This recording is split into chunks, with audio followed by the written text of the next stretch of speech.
Welcome to the Barre Beat Podcast, live from Main Street, Barre, Vermont. Tonight with us, we have Miss Sarah Helman, who's running for school board. Hi, Sarah. And the lovely Raylene, as always. Hello, everyone. Good to hear you.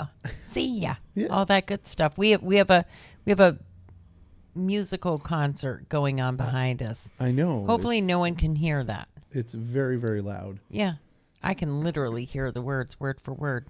It sounds like they're driving off. Yep, I don't hear it anymore.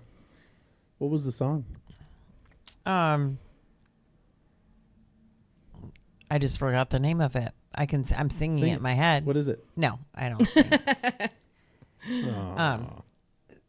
I have to have a few. You have to have a few to do some karaoke? Yeah. I never have a few, so karaoke Or just be at sounds home. like fine. Cleaning and stuff, all by myself. Not in front of hundreds of people. Right. Yeah. Preferably. I But get it's that. fun to do that. Maybe for you. I'm not going to lie. When I'm at home working from home, I tell my friend that starts with A I say, hey, her name, and then I say play music. Whatever and this I'm or just that. like jamming out while I'm Yeah. working on my. That's the best way to stuff. work as It far as is. I'm concerned. I I agree. can't work with music, No? especially with lyrics. It's got to be instrumental. Yep. Because then Yep. you want to sing it and Yeah, then yeah. you lose concentration. Yeah. So when I'm reviewing medical records, I can't. I have to turn everything off when I'm reviewing medical records. But when I'm just processing, I get like into the zone. I was trained to focus on music with my music background. Yep. I can't tune it out. It's not Not in you. That's- not possible. Understandable, and something that we certainly will be discussing tonight because you are running for school board, Sarah. I am on the ballot. Yes. So we would love to know what your why is. Give us a 500 feet aerial of why Sarah Helman's running. Well, so I ran last year and didn't win. And so I actually wasn't going to run this year. And I, at sort of the last minute, decided that I didn't want the seat to go unopposed. So I'm running against the current board chair. And I think that I can't let him have it. That's not in my nature, and nobody else was stepping up to the plate. So I haven't put a whole lot into campaigning. I've had some folks helping me with putting signs out, and I have put some stuff on Front Porch Forum. But I am passionate about education. I am passionate about my alma mater. I went to Barrytown and Spalding. And when I was there, they were really good schools, and I want us to get back to that. We've been putting more and more money into these schools and taxpayer dollars, and we're not getting a return on our investment. We're not seeing the an increase of testing scores, and while I know that's not the whole picture, there's a lot of growth to be done. All right. So I do want to let folks know you can ask questions in the chat, and we'll ask the questions of Sarah. So feel free to bump in there what you want to see answered. And hello, Mr. Bob. How you doing? See that he already Bob Kershaw. Yeah.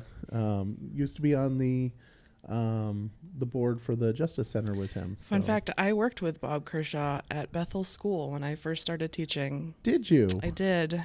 Nice. At Whitcomb Junior Senior High and Bethel Elementary. Nice. So let's talk about that, because one of the things that you are bringing into your run for school board is your history as a school teacher at BCEMS. And explain to me explain to our viewers how that experience is going to bring you into being a good representative for the school district, for those that are voting for you and for the staff that are there. Yeah, so I mean, I have experience as a teacher. I taught instrumental music for 9 years. 6 of those years were at Barre City Elementary Middle School, and so I know the workings of the school. I know the layout. I know I've been a BEA union member. So I have experience with how things work.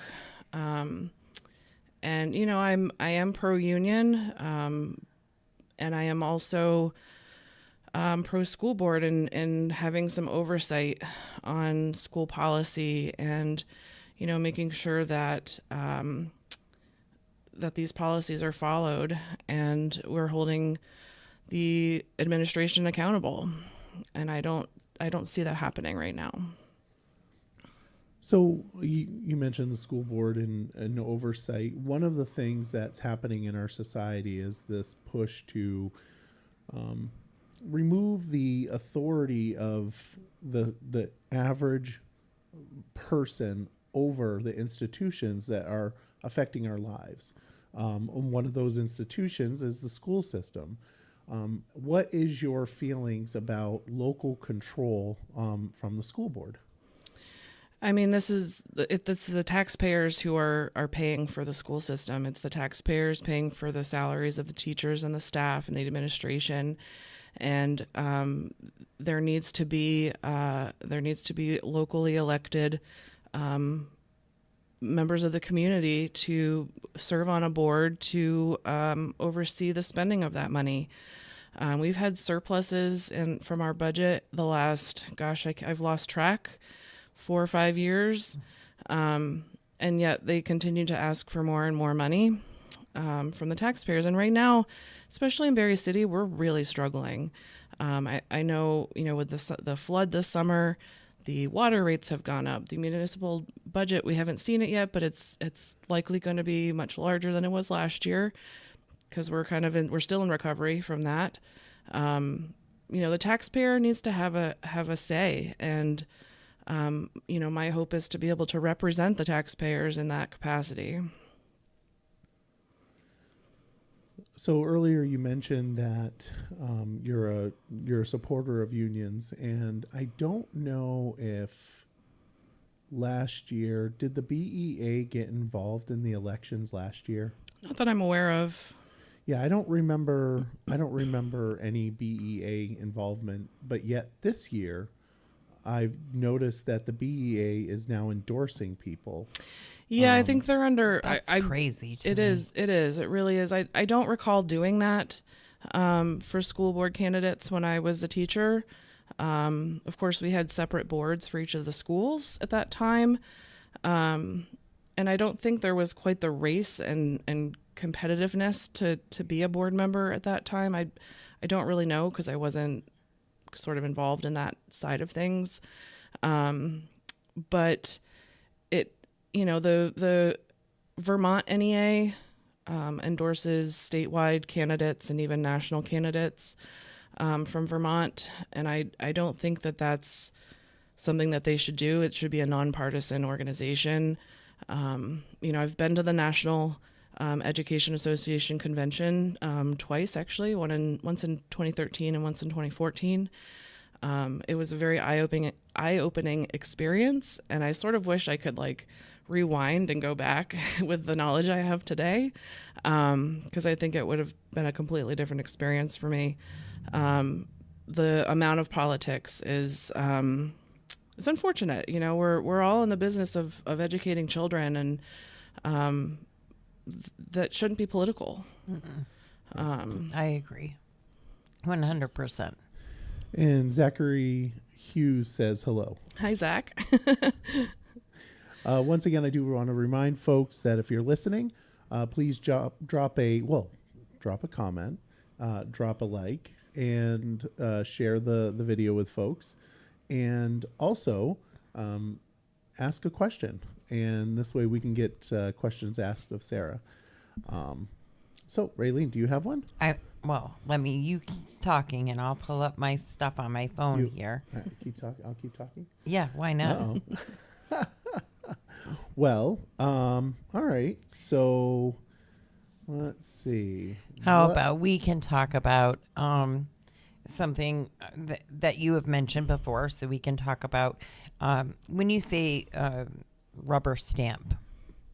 What do we mean by that in the school board? We know we see it a lot. I know what you mean, but let's tell. Yeah, so I've said, I don't know if it was in the article in the paper, but I have said the current school board has been a rubber stamp for the superintendent, and what I mean by that is there's no pushback, there's no questions, there's no trying to find a different or better way to go about accomplishing the goals, and when the superintendent, explains how they want to do something and everyone's like, yep, okay, trust the experts.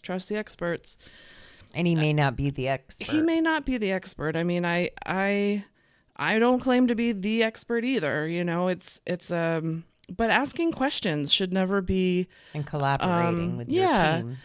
We're all there for the same goal, the same purpose, and we all want to get there in the most efficient and financially responsible way.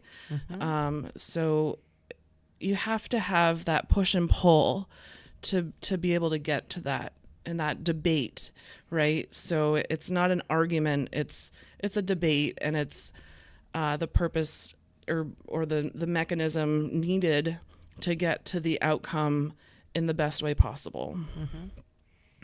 Do you feel that there's a lot of work to be done in the way of, I don't want to say policy changes, but really looking at the policies that are in place right now, making sure they're implemented, especially when it comes to behavior?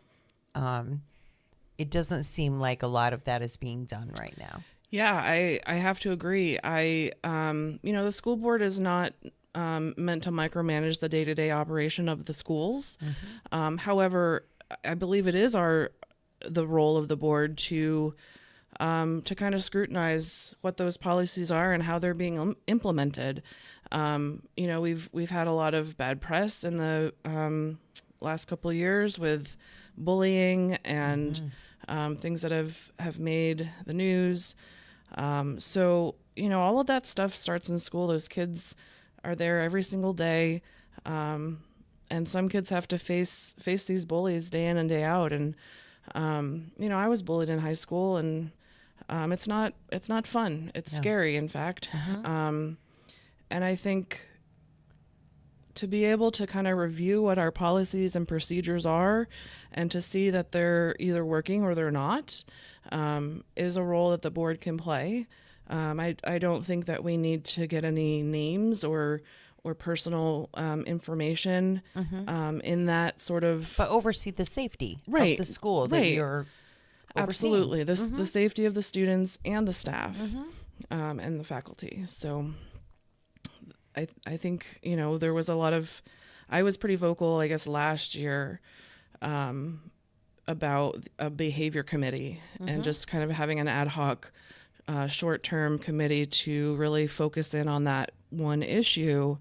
And it was brought up again this year, and it's just been poo-pooed by the majority of the current board. And I don't understand why you wouldn't want to just look at that unless there's something you're trying to hide. Right.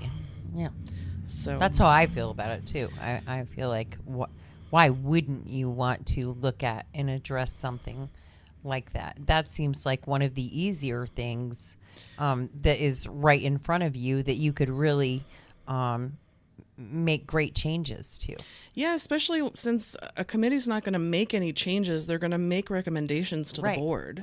They're just going to look at the sort of the stats and the data and come up with a conclusion of an idea or a direction to go in to help and make that better. So I'm just, it boggles my mind why we wouldn't want to look into that. It probably gets down to transparency in our district. I know that's one of the items that I was running on last year, concern for transparency. Still have that concern, and which my question is going to be, what's your thoughts on transparency? Before you do that, I do once again want to let people know you can ask questions. I'm also going to drop the link to Sarah's Facebook page, or in case you want to go there and take a look and click the like. I don't know how current it is. I haven't spent a whole lot of time on it this year. Okay. It gives an opportunity for people to ask questions. Sure. on the show. Sure. Right. Definitely better to ask questions directly versus popping them in the chat after we stop being live. Yeah. So with that, the transparency issue, there was, due to a huge FOIA, well, not that huge FOIA, but there was a FOIA done for the dismissal of, or not the parting of ways of one of the superintendents, and how that was kind of like shuffled under the rug. Nobody knew about. It was an $80,000 payout, something like that. What are your Taxpayer thoughts? money. It's taxpayer money. What are your? Oh, my mic was not on. I'm sorry. Oh no. Let me apologize for that. Wonder if and you have any all lip that readers out wonderful there. stuff that I was saying, nobody could hear. So I do apologize for that. Like I said, I was concerned about transparency.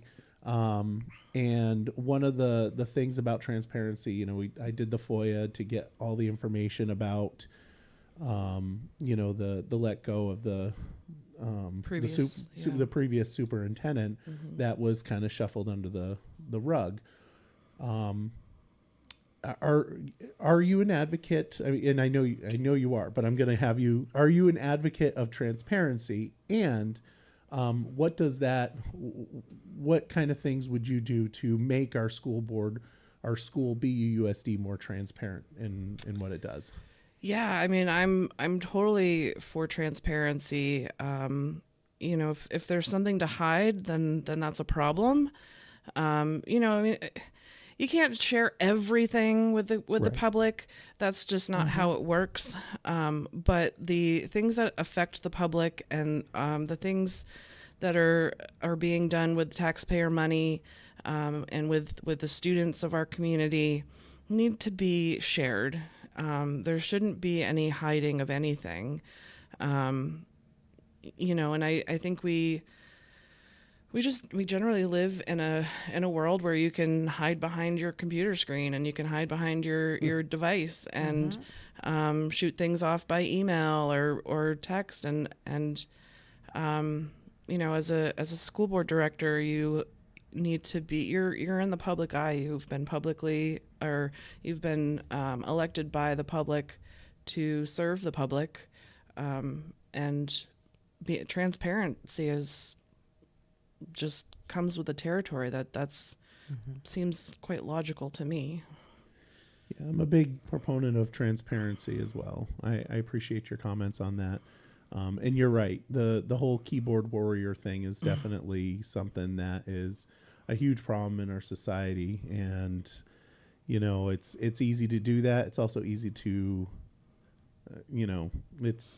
There are a lot of really good things about technology that are useful. But there's also a lot of downfalls that come with it. Yeah.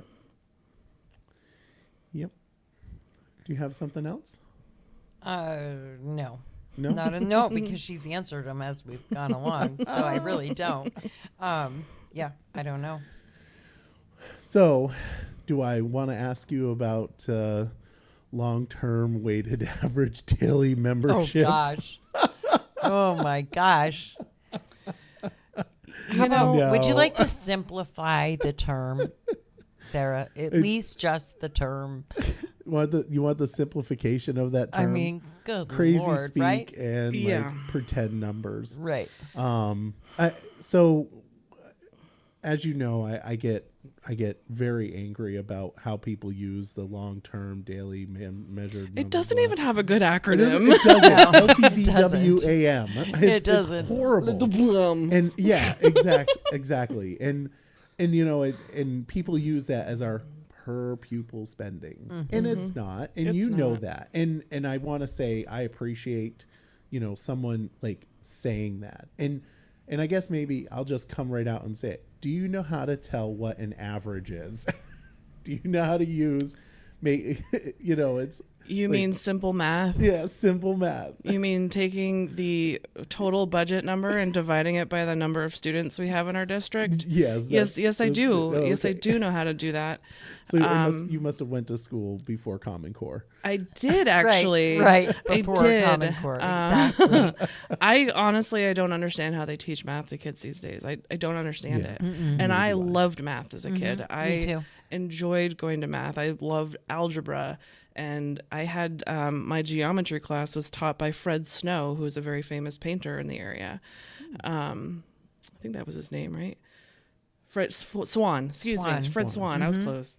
Mr. Swan, he was my geometry teacher, I never and took taught us geometry. how It to was do too high proofs, advanced. and yeah, so just a really good guy. And so we had algebra 1, geometry, algebra 2, and then I took analytical geometry and trigonometry or something like that. I don't know. I loved it. I took applied math with Mr. Pinard. I mean, I'm very mathematically wired. I'm very logical, linear type thinking. It's something my father always made fun of me for, but because he was always very abstract. And I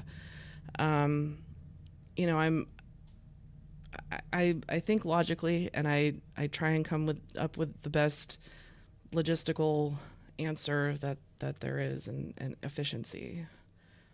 Yeah.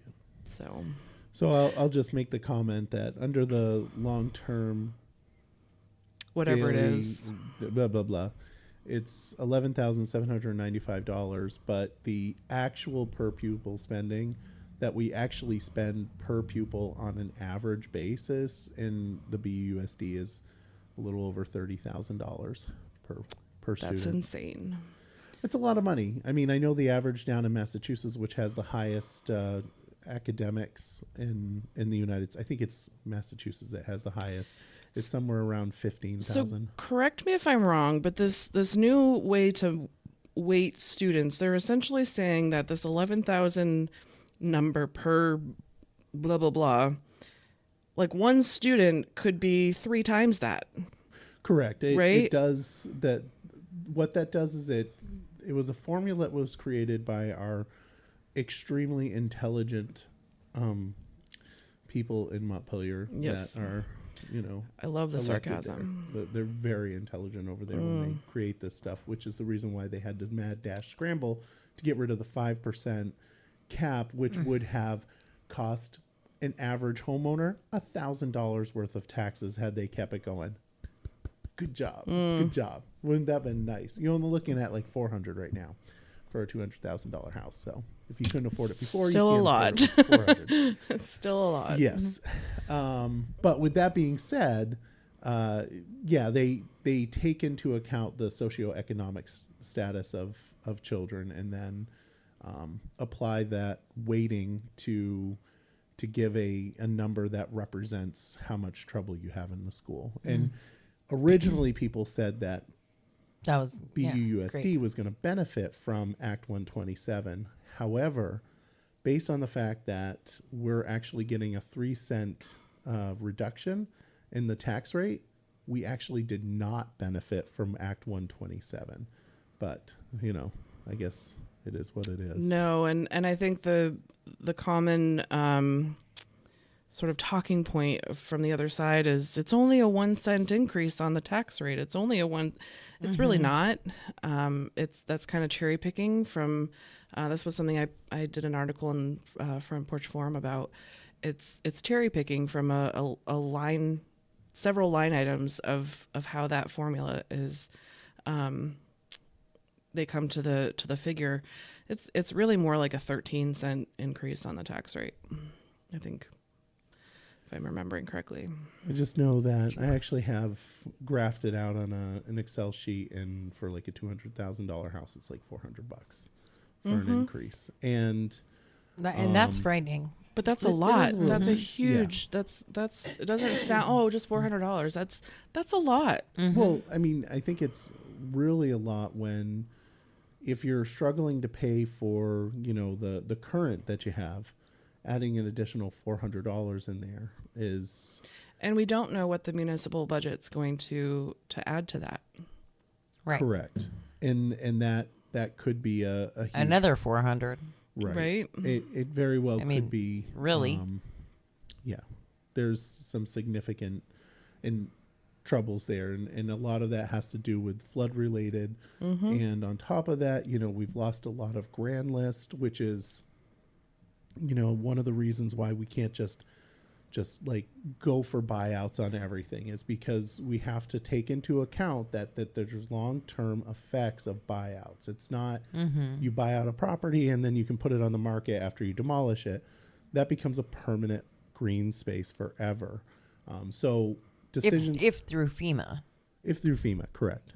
So it has You can't to rebuild. Huh? You can't rebuild. No, not if you go through FEMA. It becomes a permanent green space. And so when folks are like, we'll just do the buyouts and be done with it, you have to be very, Right. very, very careful. Go gingerly. Yeah. But we're not here to talk about city council stuff. No. We're here to talk about school board stuff. So, We have a question. yes. From someone. So, I don't want to say this wrong. Neely says, I'm curious where all the raises are going in the district to the faculty. Is it to the teachers or is it to the administration? Do we know that?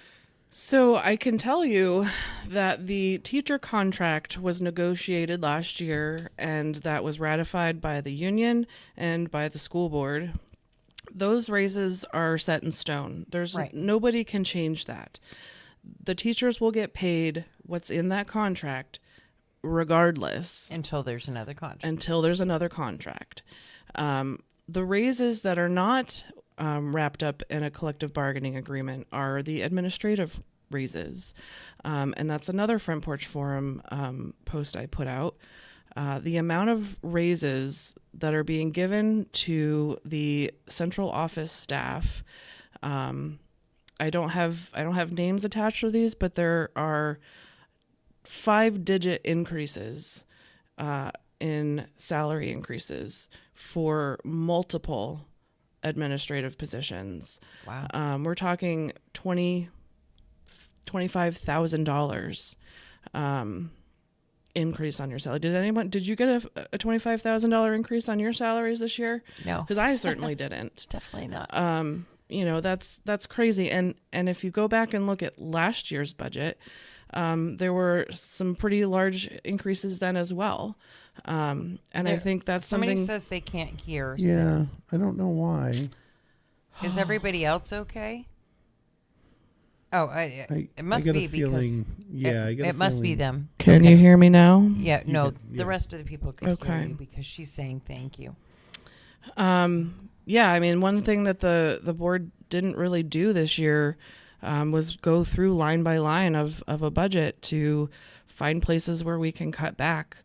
And this just really grinds my gears because we had all that ESSER money that we knew was coming to an end. We knew it was going to stop. And there was no pre-planning of how that transition was gonna happen, and it's just been rolled into the taxpayers' budget. It's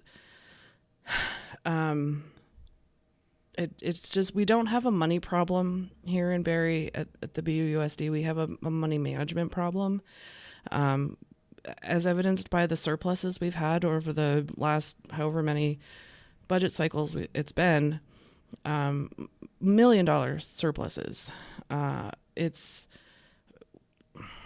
We can't just keep putting that away into a slush fund. It's not fair to the taxpayers to keep asking for more money when we're not really spending it wisely to begin with, in my opinion. So a little bit of history on the it's my understanding, and I could be wrong on this. It hurts our heart too, She says, thank you. It's insane. As a teacher in the district, this hurts my heart. Mm-hmm. And it hurts mine too, because they are the core, and it's not okay. So Alice writes, 60% of the residents of Barre City are renters. What will the 14 cents do to their rent? Education is a method for getting people out of poverty, not pushing them into it. So what are your thoughts about because that's accurate. Yeah, I mean, so the renters, while not directly affected by the increase of the property taxes, any owner of a rental property is going to hike up the rent costs in order to cover the cost of their increase. I mean, we've got heat and oil going up. We've got the property taxes going up. The water rate has gone up. I mean, all these things keep going up. And, you know, I know that there are probably plenty of renters that are, you know, have vouchers through the Section 8 program or other affordable housing subsidies. But even that, I mean, those subsidies are being paid with taxpayer dollars, you know. So, and there are plenty that rent that don't have that, and right, and they're trying to make it up. Exactly. Yeah. You know, when you're paying upwards of 60-70% of your income on your housing, that's a problem. Ideally, somebody should be paying 30% of their income towards their housing in a you know, perfect world, and that's kind of what the voucher programs set up to, and I know that because I work at Vermont State Housing. And you know, again, these subsidies, regardless of what type of subsidy, it's taxpayer money. And that's just, those rents go up and they go up and they go up, and then we can't help as many people because it's too expensive to help the people we're already helping. So Bob asks, at the end of the day, is there a readout or a list of people working on the school system and the raises that they get and the amount, or is that privileged information? No, it's not privileged information. Absolutely not. What as a municipal worker or as a school worker, since you work for the government, your salary is not private. So you can certainly request that information from the business office. That's it. Yeah, if you go to the BUUSD website, there is I believe it's right on the school board page, or the district page, excuse me, on how to request that information through the Freedom of Information Act.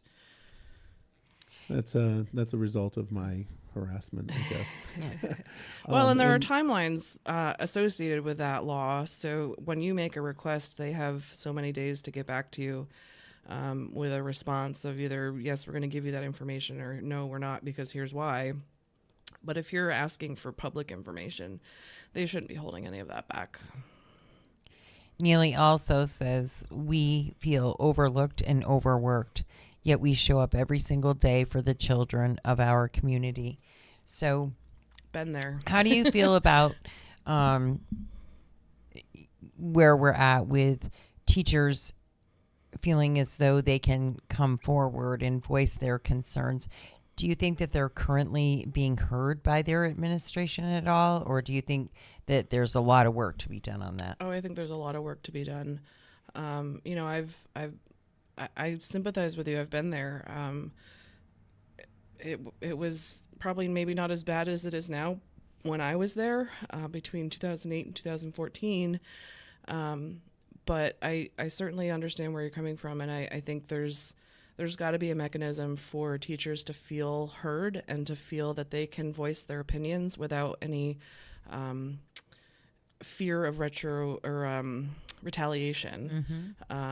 So it's, you know, I'm happy to listen to any thoughts from current staff and faculty members on things that need to be changed, and you know, that's why I want to serve my community, because I want to be able to fix the things that need to be fixed. And I think that's where you and I know that Shelley, the other candidate, also it was very much on that same page that, the teachers are the backbone and they need to feel supported. They need to get support. And You can't have a school without teachers, and you can't have a school without the paraeducators and the staff, the office, front office staff, the bus drivers, the custodians. I mean, they're all important to make a school function. It's you can't forget about everybody, and everybody needs to be able to be heard, and there's got to be a way for people to voice their frustrations or their ideas to better our schools. I think Barre City and Barre Town and Spalding could be a great school system that people would want to come to our community and live in our community because of our schools. It used to be that way. It's not anymore, and I want to help and work towards getting back to that. I do want to point out that something that I see as a school board member, as a community member, you're almost at every single one of the school board meetings via Zoom. Almost. I'm pretty sure. I'm pretty sure you are, at least for the most Admittedly, part. I haven't been the last couple of weeks. Oh no! You caught me. just the last couple of weeks, though. Well, so yeah, I try and attend as many as I can. Yeah, I've and if I'm way elected, more than- I will be there. I'm it's something that I would take serious. And show up. Sorry, I've seen you there quite a bit. You're there a lot. So I was just pointing that out. You may have missed like 2 in the last couple weeks, Right. But you for the certainly most know part, how the you- gears are yeah. turning Oh, yeah. right now. So it's not like a learning curve, No. right? And that's what I was trying to get to. It's just not a learning curve for you because you've been doing it. It's like when I was there for I was there with you. We were both going to the school board meetings for almost a year prior, and then yeah. So I just wanted to point that out and say thank you for being involved. Yeah. And yeah. I mean, I've certainly participated in meetings and asked questions and spoken up about things. I don't feel like the majority of my comments or questions were really taken into consideration by the current majority. But you got to keep asking questions and keep speaking up because we can't just wash our hands of it. So one of the problems that our district deals with immensely is socioeconomic issues. How do you see the school playing a role in that? Now, this is a really wide open conversation question, and it's just coming to my mind, and I figured I'd ask. How do you see the school system affecting socioeconomic issues? And then I'll get to my next question, which will be about cognitive delay, which I ask all candidates about for screen time. It is a huge question, and things have really changed over the last couple of decades with the role the school plays. Teachers are no longer just teachers; they're coaches and mentors and Parents in some cases. and some of these kids don't have much at home, and we've got backpack programs for kids to take food home on the weekend, and so they have a meal. And I don't know what the answer is, but I'm certainly willing to have that conversation and figure it out. I think that's part of the reason that teachers are so taxed, because they're not just showing up to do their job and teach the material. They're having to deal with the behavior issues. They're having to deal with, Johnny doesn't have a jacket to go out to recess today, and it's 10 degrees. So, it's things like that make the job harder, but I think it also is what makes the job worth it and fulfilling, knowing that you can make a difference for these kids. I've been there. I've certainly seen it firsthand at Barre City. My experience was that there's just a huge diverse population there from kids that are struggling to have a meal and a roof over their head to extraordinarily gifted and intelligent students. Not to say that they're exclusive, but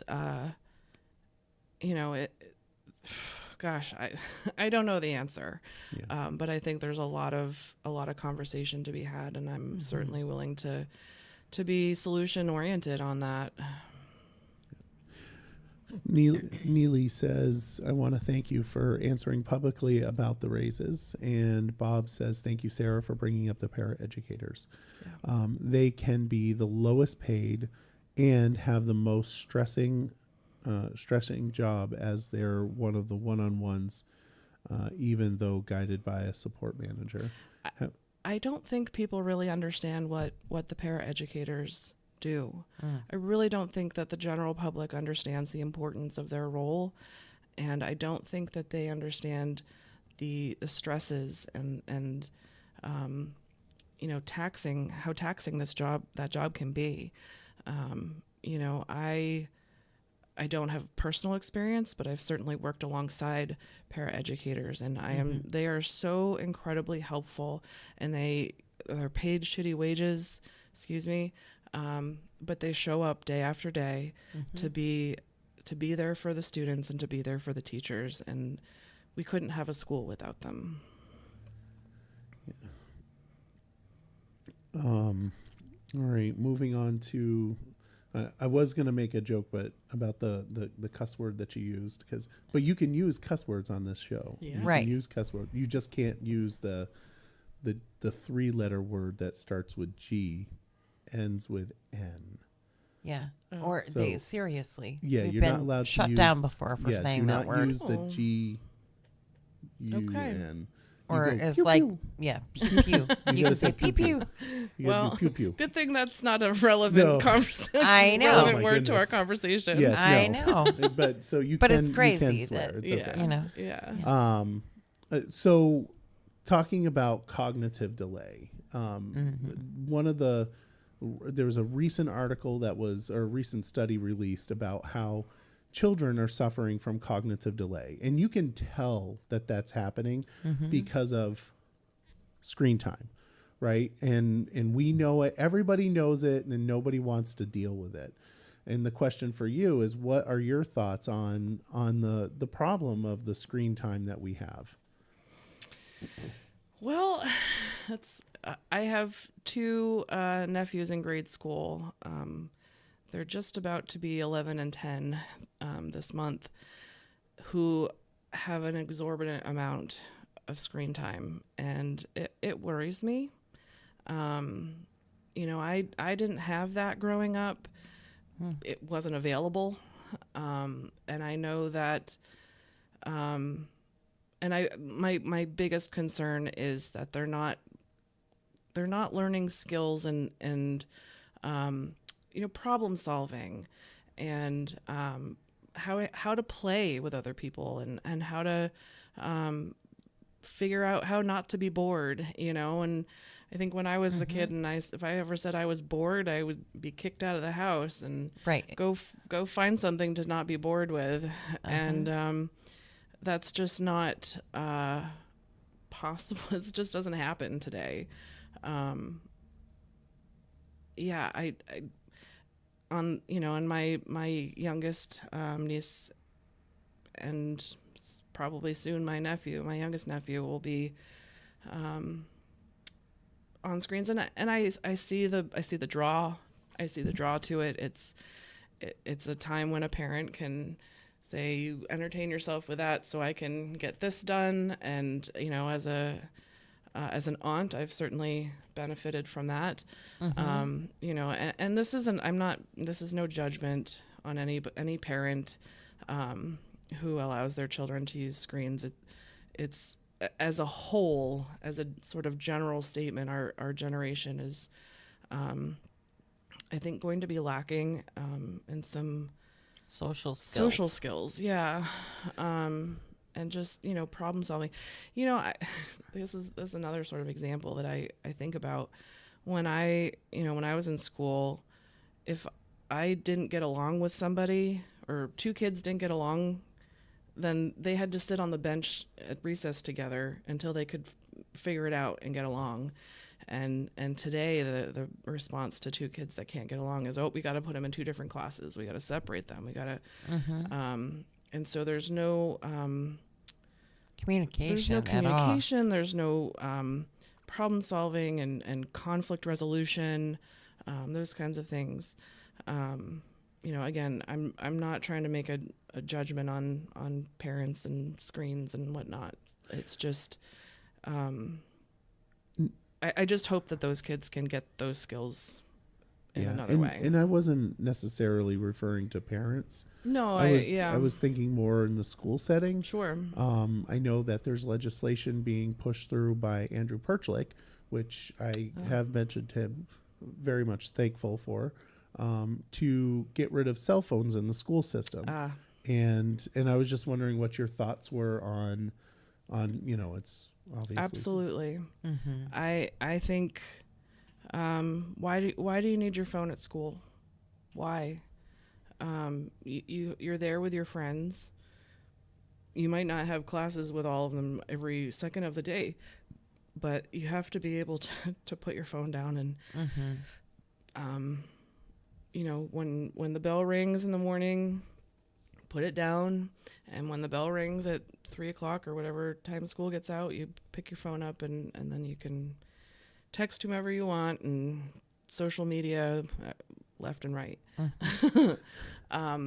Again, you know, we didn't have cell phones when I was in college. I think my first cell phone I got in college, and the only reason I was allowed to have a cell phone was because I was driving to West Virginia to go to school by myself. So that was a safety tool.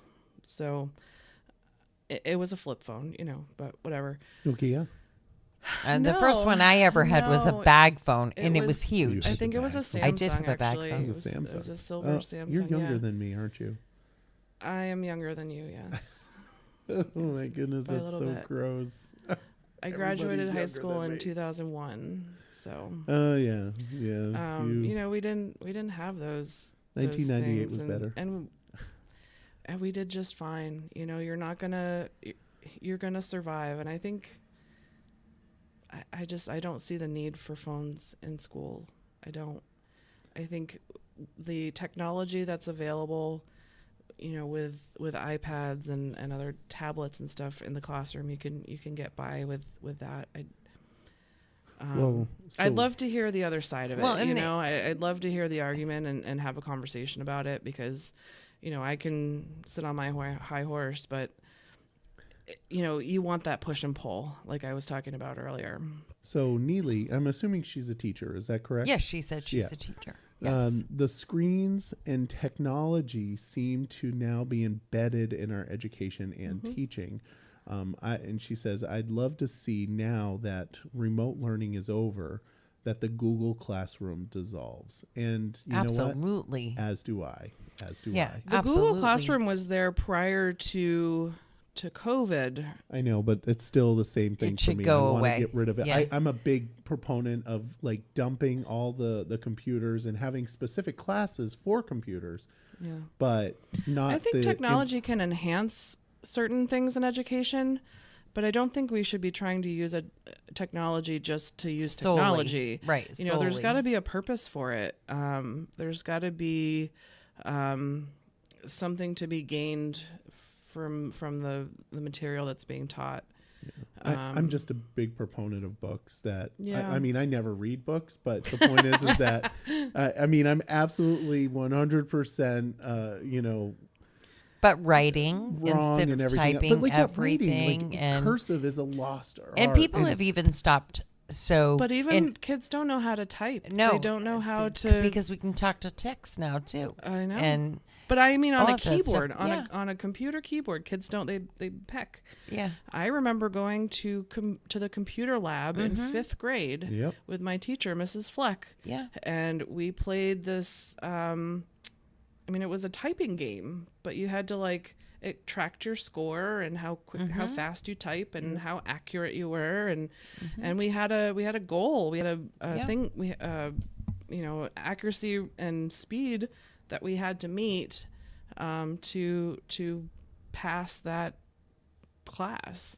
And I type pretty darn fast these days, so I do not. I still I peck. you're proving my point here, Michael. Yeah, exactly. I How do you feel about tech? hold up. Wait a minute. No. What? Wait, no. I need to like follow up with that comment. All right. When I was growing up in school, we had Oregon Trail on the Apple II, okay? Yes. And we did not when I was in 7th or 8th grade is when we started talking about, learning how to type. And it wasn't like, it was just computer lab. I think we used DOS. I mean, Oh so God. don't go down that road of like, oh, I'm superior. I remember the 'cause- big floppy disks. Yeah, right? the 5.5. Yeah. Yes, the big floppy disks that were actually floppy. Yes. But But you would well, put into I'm the just computer. saying that Green on green. Don't judge me for my typing when it wasn't necessary Yeah. to be able to type. Well, you still don't need to type fast anyway. How You would know what? I do my job. I want to fine. know how would you feel, or do you think it's beneficial to kids of today to reintroduce some of the home ec classes? Oh, God, I don't yes. know if you had them, but when I was in school, we did cooking Yep. and sewing Mrs. and Ritchie. yes, exactly. And human, it wasn't. I don't think we called it sex ed then. Maybe we did, but I don't really recall. That's a whole other conversation. Right. But it was more about learning about our bodies and puberty and in that sort of stuff than nothing else. They do that in 5th grade Right. now. But and then as you go into high school, even more tech classes where you're learning a skill, a trade, because not everyone is college ready or even wants to go to college. I don't think all kids should go to college. It's Thank not you. for everybody. And there are plenty of careers that do not require college degrees. Trade schools and trades are just as important. And quite frankly, you can make good money being a plumber or an electrician. Try and call a plumber today. They're booked solid. So Well, not only that, you're right. They can make good money individually, but taking that skill and then creating a business, and then you just get bigger and bigger, and you can make a lot of money doing that. oh yeah. I mean, I know. Yeah, I mean, we all know people that took that route, and they're doing quite well for themselves. They are in high demand. Everybody who owns a house needs a plumber, needs an electrician, needs, at some point in their home ownership days, when I bought my house, my detached garage didn't have any electricity, so I hired an electrician to bury some line and put some electric current in my garage, so now I can have an electric garage opener. It's the little things. Well, hey, that's a big thing. But college is not for everybody. I went to college, and I'm grateful for my experience in college. And it led me on the path to where I am today, and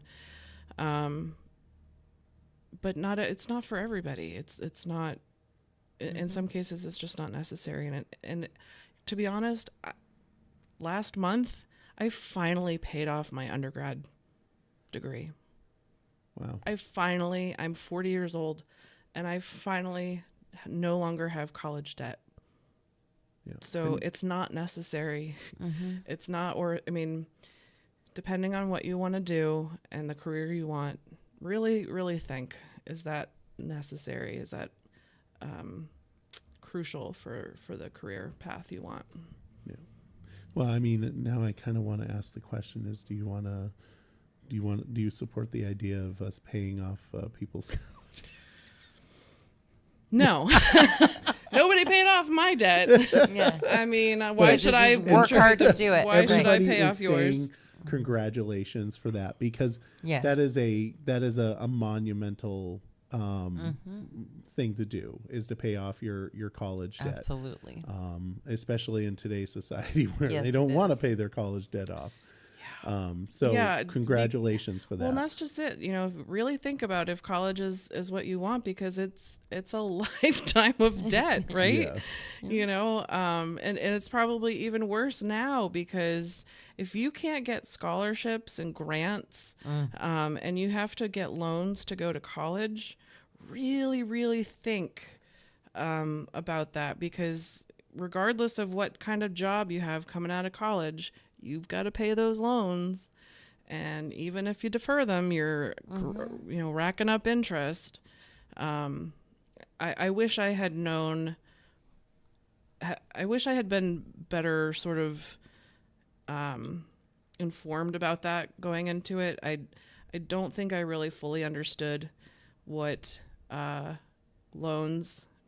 loans were really about. And I know the whole college loan piece has changed since I went, but really think about it. At the end of the day, what would end the problem with our education system is allow people to bankrupt out of college debt.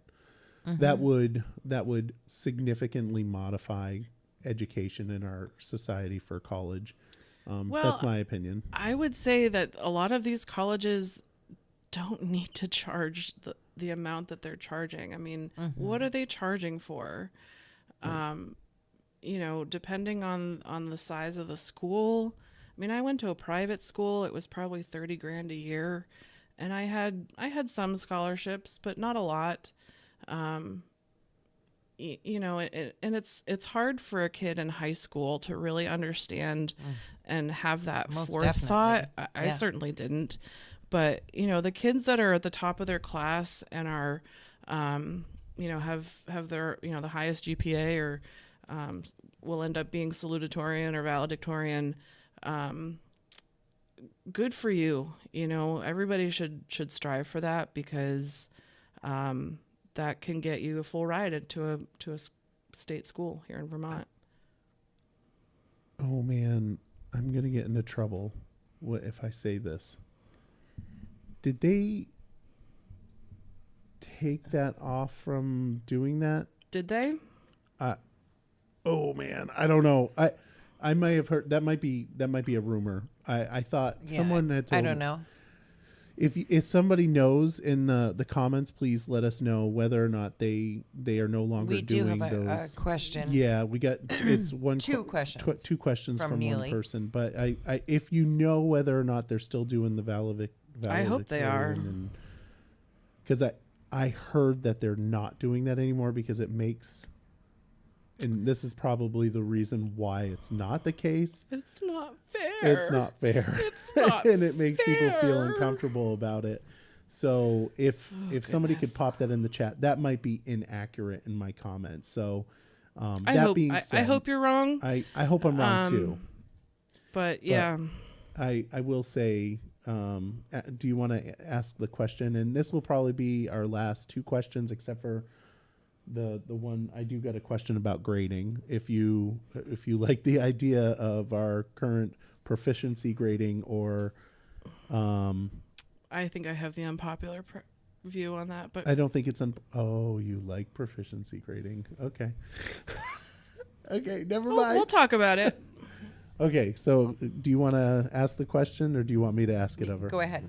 All right. So the first question is, how do you feel about consistency within school day schedules, core classes, English, math, history, science, versus making less time for cores and more time for the electives in the elementary grades?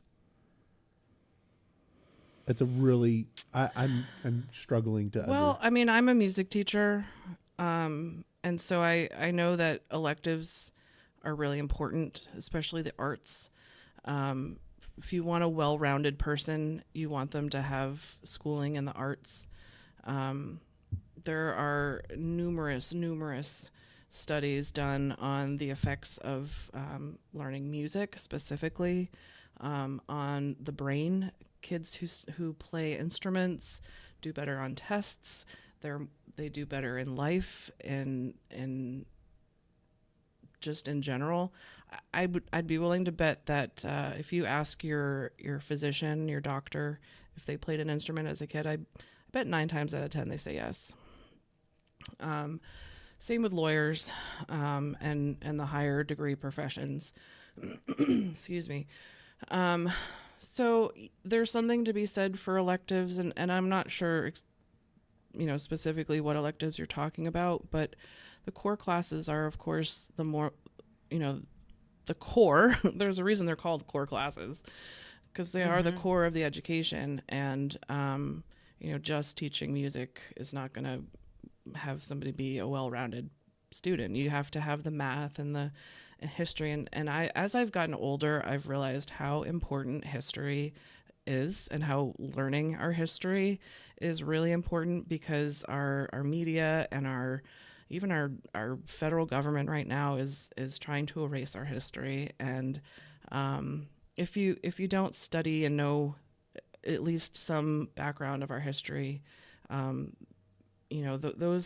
kind of information can inform how we move forward. My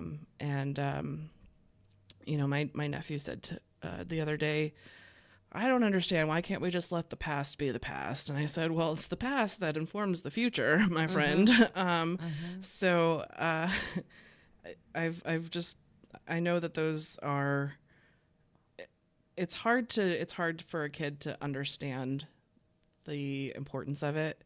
And I get that, because I've been there. Do you need to memorize all the dates? And, you need to know the general time period. When was the Civil War? When was the Revolutionary War? Why were they important? What about the French Revolution? Like, there's these things all play a role in how we move forward with our decisions, and our opinions about those decisions are very much can be swayed by history. So I will say, following up on your comment there, and I just Googled to find out who actually said it, because it's one of my favorite quotes of all time, which is, "Those who do not remember the past are condemned to repeat it." Yeah, and that's a huge 100% accurate. I agree. Yep. It's interesting to see. I could go on for days about it, and it gets George Santana, I guess I said it. It gets into political territory, and so I'm not going to go there now, but we have to remember where we came from. And so, history, math, reading, writing, all of that is super important. So we are pushing up against an hour. So I don't want to. But you have to ask part 2. I do. Yeah. That's what I'm going to do. I wanted to do that. So what is your take on so many high school students veering towards the trades tech center versus staying in mainstream high schools? As long as they're doing it to really pursue it and not just to get out of going to regular classes. I think there's something to be said for the trades, as I spoke about earlier. Some kids do better working with their hands. Some kids do better sitting in a classroom. And we've got some emergency lights behind us.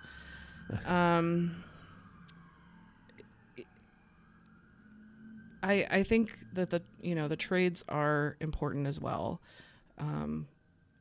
And having a well-rounded education with the core subjects So I never went to the tech center, so I don't really know. And my understanding is that they are offering full day classes or full day programming now, so that they're getting the trades and they're also getting the English and math and the standard courses. So I think that's great. Yeah, I mean, the traditional way of education, I think, needs to be looked at, and that's a much larger conversation. You know, the system, the education system that we have today was came out of the Industrial Revolution. It hasn't really been looked at in a long time. So but like I said, that's a conversation for another day. Yeah, and I think they've been And that's looking, not and, in the and purview of the school board. Right, So. and we do it and we do it all the time anyway. I think that is the case with current jobs, everything. There's, we've had to adapt and meet people where they're at because that's just what we do now. You meet parents where they're at so that they can still be good parents, and there are some people with different educational needs, and I think that as a whole, I think that we've done okay, but we could certainly do better at meeting people where they're at. That doesn't mean Lower the bar. Right, lowering the bar or no discipline or things like that. That isn't what that means at all. No. But I think that we do okay, but we could use some work in that department. Mm-hmm. And I think that's a really good segue into your last question. So I'll go ahead and let you ask that because I'm ready. Well, I wasn't going to, but I ready. mean, if you want me to, I certainly can ask it.